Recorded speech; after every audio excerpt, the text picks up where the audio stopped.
Hi everyone, Bernard here with the latest Citizen vlog, and it's a Citizen past, and it's one of these little look at something in history, and we're looking at the official handbook again. So we're looking back with I think we've done one or two of these before, with the Supporters Club handbook from 1978-79. 20p. We have had these things where there's no price on because they were sort of given away and paid for by the adverts, obviously, that appeared in it. But obviously we've got a price on this one, so you could actually buy it as well. Yeah, so we're going to have a look at that today. So if you're new to the Citizen channel, please push the old subscribe button there, down there, yeah, fantastic. Push the notifications so you know when these little vlogs and specials on City are coming out, these Citizen vlogs, past and present, obviously. Please push that subscribe button and make sure your notifications are set to public. Otherwise, obviously set to private, you won't get to know about these things. Yeah, so we'll have a quick look through here. I might ask you a couple of questions as we go through. You don't like to keep you on your toes, see what you know. And if you're one of the younger ones, I mean, so they're not hard questions, some of these, so you might be able to know some of these players, or I might ask you a question about something else while we're going through it. A great cover. I mean, we're actually celebrating the first time we'd ever won the Central League trophy the season before. So 1977-78, we hadn't actually won the reserve trophy before that, the league, the Central League, if you like. So that was the first time. A couple of players on there, and they certainly don't look at the writing, don't cheat. Obviously, one of them I sort of knew. I didn't know the other guy, though, and I still don't know the other guy very well, to be honest with you. But can you think who those two players are on the front there holding the centre? It's a great trophy, actually, isn't it, the Central League trophy? I do like that. So have a look at that, see what you think, can you name it? We'll go back on that and talk about it later. Tell you who was holding the trophy up. Certainly you might be able to get one, mightn't you? I think the other one's quite difficult because it's certainly gone from my mind. Obviously we have the chairman's report in this. Brookhouse Hotel, remember the Brookhouse Hotel? Still there, isn't it? Wilmslow Road. Chairman's report, and it was mentioned that they've got like 51 branches now. The last time we did this, I think we had 18. I think it was 18 branches we could have had. So this is probably a year or two later. So it's grown to 51. But obviously it was complaining about the branches and what was going on at the branches. The existing branch, we found that a number of officials feel that once a branch has been opened and after a few meetings their work is complete. Unfortunately, this is when the hard work should really start.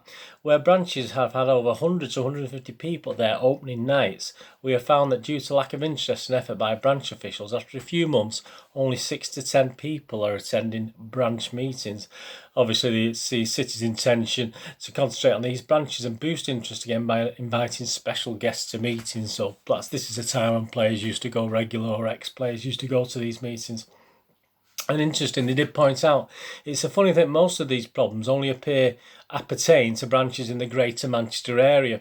Outlying branches seem to be more enthusiastic and run more social events to keep their members happy. So that's quite interesting. So you live away from Manchester, Greater Manchester, then there was more interest in the branches. But say even at that stage, with only a few branches, obviously now 51 branches by 78, 79, it was they were struggling to keep interest, you know, and keep the things going. Which I say, I've never been a big follower. I've never been a big guy. I think I've mentioned before, I did have a couple of years with Reddish Supporters Club in the 2000s, late 2000s, but it's never been my sort of thing to join a supporters club and that sort of thing. But I think if I lived abroad or somewhere way away from Manchester, I probably would do, but I've just never really seen the need for it. Some great images here. We've got a great action shot from Main Road, obviously the previous season, with the corner of the main stand and Platt Lane in the background. Who's that City player there? Can you name that player? Yeah. Yep. I'll tell you who that is in the end. If you could name that player. I've got another action picture. Again from last season. Can you name this player? Wasn't with us for very long, was he? But, you know, he had a very, very unique way of celebrating goals, didn't he? He did score a few goals. He had a good way of celebrating it as well. It's quite interesting because we had the social and travel report, and he was talking about the City Travel Club. And obviously it's a sign of the times. Obviously you're talking 78, 79, you're talking sort of peak hooliganism, aren't you, and trouble. And it was just interesting that H. Yeats did a report. Yeats, Y-E-A-T-S, Yeats, is it? H. Yeats. who was the did a social and travel report, and he went on to say about this. He went, as for our travel club, we sent coaches to all cities away games except Chelsea, and this disturbing fact must now be bring into question the whole system of travelling to away games after being attacked and bricked at the friendly game at Wigan. And at West Ham, we were also attacked and our coaches bricked at Liverpool by a few mindless idiots who do realise that if away fans stop travelling, their own clubs will suffer financially from loss of revenue. I only hope there's a fact brought to the notice of the City fans who, in their eagerness to stone Nottingham Forest fans after their visit to Main Road, stoned the Chester branch of the City Supporters Club by mistake. So, I mean, obviously it was a big problem. I went on I went by train to games. I went on coaches to games. Obviously on the football specials. I mean, occasionally, depending where you went, I mean, you obviously often got bricked by opposing fans, and there was often little running battles as you're being escorted to grounds and things like this. And obviously on the coaches, it wasn't unusual. I think in my time of going on coaches, I think we probably got bricked 2 or 3 times in all the times I did go on a coach. So it was quite prolific. Obviously, we're talking 78, 79, aren't we? So the late 70s. So if you were going to games now, obviously, occasionally there's a little bit of trouble, obviously, isn't there? Certainly when you're playing a team outside the Premier League. But they were interesting times which we lived through, and we used to. I got to the stage where I used to cherry pick which away games I went to, because it just wasn't worth the aggravation. I didn't want to. I wasn't going to go to a place. It was worried about what was going to happen to me before or after the game. It's usually after the game. Before the games, it wasn't that bad. It's usually there's a lot more trouble after than there was before the games, obviously. So anyway, that was the sign of the times. Another image there of an action picture. If you can name me that player there. Well, easy ones Easter Day, if you're familiar with the 70s, isn't it? Perhaps apart from that first one, where obviously it was the Central League. Got a great image of the Holyhead Blues. So this is the Holyhead branch of the Supporters Club. I mean, if anyone's watching this who knows who's on that picture, that's, again, typical of its time with what the guys are wearing there. Fantastic image, isn't it? The Holyhead branch. And obviously the Player of the Years that year, we had a couple of Player of the Year awards. So, I mean, who won the Young Player of the Year? Do you know that guy there? Obviously not the guy on the not the guy on the left, obviously. Who won our Young Player of the Year there? And obviously, I don't think you need really any real help to see who won the actual Player of the Year award for that season. Obviously, it's the guy on the right was our Player of the Year for the season. So if you can name him as well, who that gentleman is, as I think if you've watched my vlogs, one of my favourite all-time City players. And there's an interesting article on Polish Blues, and this is a great interest to me because I read through it, and this goes back to September the 22nd, 1977, and round about November the 9th, 1977, there's a lad that I knew who went to this Polish game against Widzew Lodz. There's not many City fans went. It was quite obviously literally 100, 200 at most, I can't remember. But my future brother-in-law, because I actually met his sister a couple of months after this then we did go on to get married. So obviously it was a special interest just reading through it, because I'll tell you a little story about my then brother-in-law. I mean, we're not together now with the wife, so he's an ex-brother-in-law, isn't he? David Starkey was his name. I don't think it caused any trouble there if I mention his name. And if you remember, they had to have collections outside the ground after this, because there was a slight bit of trouble. I'll just read from this thing now. And it was after the game. Obviously, some fans only vaguely remember reaching the hotel that morning, so this was after the game. We boarded the coach, which was to take us to Warsaw Airport. This was the flight home. But after being caught in this traffic jam, we were quickly brought back to reality when we were told at the terminal that we had missed our plane. So yeah, I mean, they actually missed the plane, so they actually had to pay again to get home. So they had to sort of borrow money. David, my future brother-in-law, or ex-brother-in-law now, they had to pay money. So they had collections outside Main Road to try and help them pay the extra, because obviously they all had to pay again basically to fly home, and it was obviously I would have thought more expensive as well. David actually got me a programme from that game, but David actually tells me that the reason they missed the flight, but he got the blame from it from most of the guys, because he was one of the last ones on the coach, and David got a little bit of stick for it at the time. And this is what he told me, whether it's true if you went to that trip and you know a bit more. But if you remember David Stark, he did get the blame. He got into a few scrapes in his time. He went to a lot of away games, David. He went a few seasons where he literally went to every City away game as well as all the home games. So well, that was quite interesting, the Polish Blues bit, because obviously he had a direct thing on relation to what I know, and there's a couple of things in my scrapbooks now that I've inherited from David, and he doesn't know I've got them. So if he's watching this, I'm keeping them safe, like ticket stubs and things like that. And again, there's another piece on the travel club, and the A coach with Helen Turner. If you remember, the A coach with Helen Turner, and they're talking about obviously the regulars on this A coach. For those who haven't travelled on an A coach before, there's to be no swearing or rude signs or any alcohol, and all enjoy yourselves. And it again talks about the trouble with Liverpool, and it actually goes on just a funny piece here. This is written by George McLean, Kevin Parker, and Liliana Gent, obviously, about the travel club.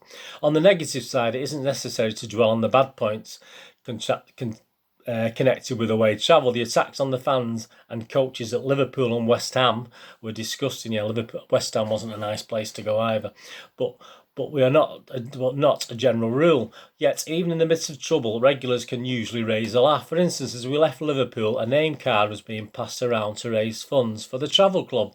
When the windows were smashed, we all crouched in the aisle for a fear of further missiles. After a few minutes, Helen's voice was heard, "No cheating on that name card, you lot." So I mean that was typical. I mean, I did actually go on Helen's coach a couple of times. I was involved in a few trips with the travel club. Yeah, she's scared.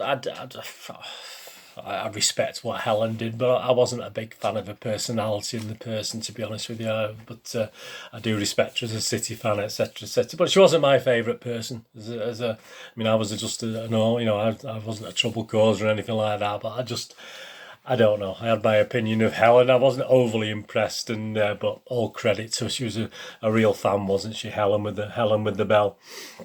Another action picture there. Who's that? Oh, that is there in action. Great image. That's a North Stand in the background, is it? So you've got two City players there. I don't want to play the opposing player. Who are the two City players featured in that? Can you spot them both? And there's another one.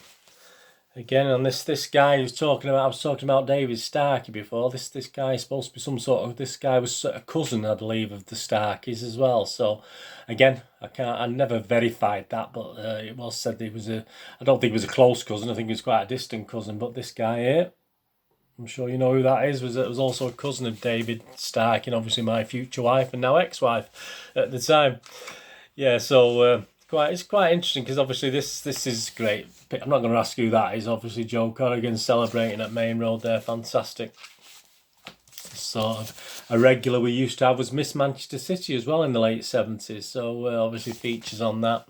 And obviously with the supporters club, we used to have a regular, I don't think we do it anymore, we used to have regular an Easter bonnet competition. So that was quite interesting for the supporters club. Get your Easter bonnet, and then at the back there's a list of the 51 branches and who's the actual people in charge, secretaries you can actually contact. So I don't know how many branches we've got now, but 51 at a time. So yeah, I hope you enjoyed that quick look through the supporters club booklet. Let's have a look at these things that I asked you. Well, that's Jed Keegan. You may have got Jed Keegan. The other guys, well, I had to double take. It's obviously not the Dave. I remember Dave Bennett being a black player. Obviously, his name was Dave Bennett as well, but it's obviously a totally different Dave Bennett, and it's only spelt with one T, I think, Bennett, as opposed to the better known Dave Bennett, who was spelt with two T's. Well, that was quite interesting. I mean, the action picture there, of course, was Peter Barnes.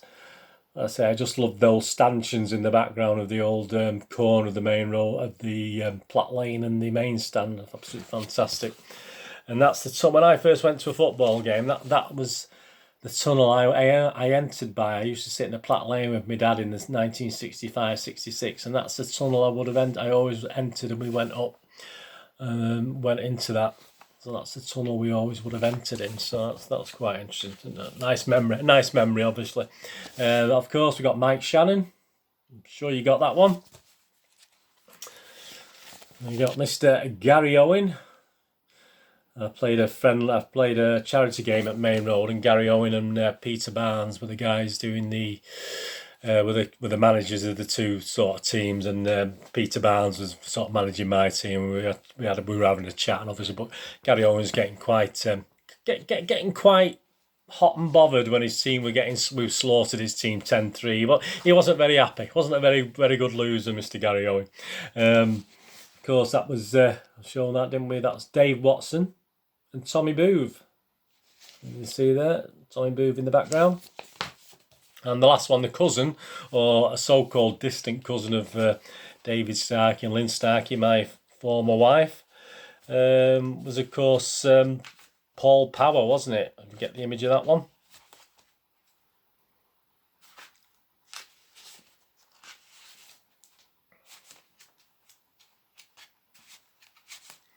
Which I've lost. There we go. Yeah, so Mr. Paul Power. As I said, I'm fairly sure it wasn't a lie, but I think he was quite a distant cousin to my ex and my best friend David Starkey. He was one of my friends, not my best friend, but obviously one of my friends as I sort of started work. We sort of bumped into. I didn't really know him at school, David Starkey. Yeah, it was sort of once I started work, I sort of met him, and obviously. Met his sister, and I must admit, David's not the handsomest of the guys. So when he said it was actually at the City Club, we used to go to the City Social Club in the obviously in the 70s and late 70s, and he said he'd arranged a blind date with these two girls. So I said, oh great, and he told me that I would have to sort of. But this is mine and this is yours. So, well, my attitude was, well, if I fancy it, I said, well, one of them's my sister, because I was going to say, well, if I I'll go for whichever and we'll go from there. But obviously, one was his sister, and I was a bit funny. I was a bit miserable because obviously he wasn't a good-looking lad, and obviously it was a pleasant surprise when we turned up, and she wasn't really that much like him. Thankfully, she wasn't David with long hair, put it that way. So that was quite interesting. Anyway. That was nice to look back on that from obviously 78, 79 and relive my own memories, because obviously 78, 79 was the season I met my future wife as well when I was going to, obviously she never, I was watching City, and that's probably, if I hadn't been a City fan, I'd probably never met my wife, because obviously it's through David, who was a keen City fan himself. Anyway, thanks for watching this.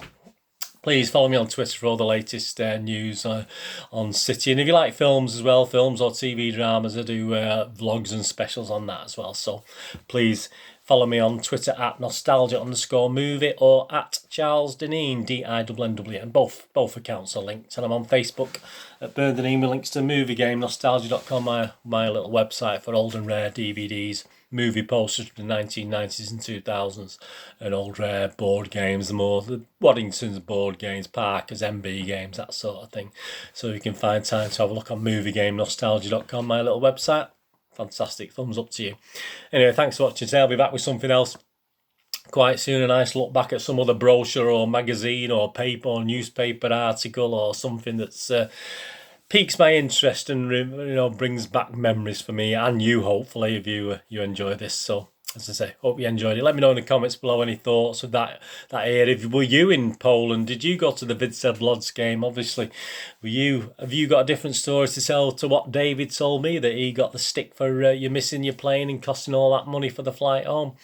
I'm sure it was all paid off eventually, but yeah, bit of carnage. But there are one or two little stories with David I'll probably share with you over time. Quite interesting. He did get himself into a bit of trouble at times. He was a nice lad. He wasn't a trouble cause. He was just a bit. He seemed to get himself into a bit of trouble a couple of times. Anyway, thanks for watching. What I'm going to do the rest of the day. Have a great one. Look after yourselves. Look after your friends. Look after your family. Let's all look after each other. And hopefully I'll see you all again very soon. This is Bernard saying goodbye for now. Thanks for watching.